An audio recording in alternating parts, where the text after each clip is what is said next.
vous diriez que ça valait la peine? Oui, ça valait quand même la peine.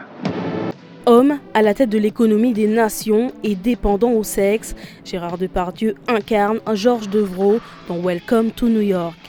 Ce film, inspiré de la chute de Dominique Strauss-Kahn, est peut-être le coup de projecteur de trop. C'est pour le ménage.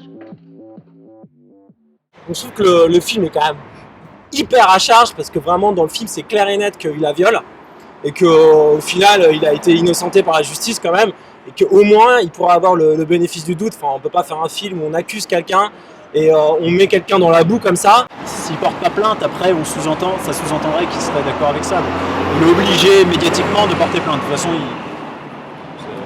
n'importe quel avocat lui aurait dit de faire ainsi. C'est une polémique exagérée parce que je pense qu'on devrait un petit peu étouffer cette affaire. S'il a payé pour ce qu'il a fait, par conséquent, on doit tourner la page et puis c'est tout. Je pense que c'est trop. Voilà. Dominique Strauss-Kahn a déclaré vouloir porter plainte pour diffamation.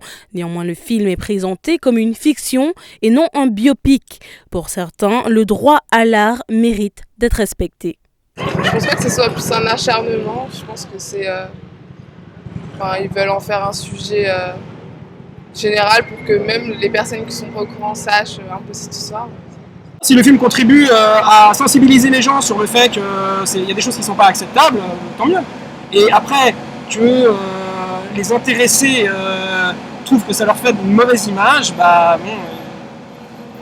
j'ai envie de dire, oui, c'est difficile, c'est la question de la liberté d'expression et de la diffamation. Welcome to New York d'Abel Ferrara ne concourt pas durant le Festival de Cannes. Pour autant, il aura créé la polémique faisant de l'ombre au film en course pour remporter la Palme d'Or.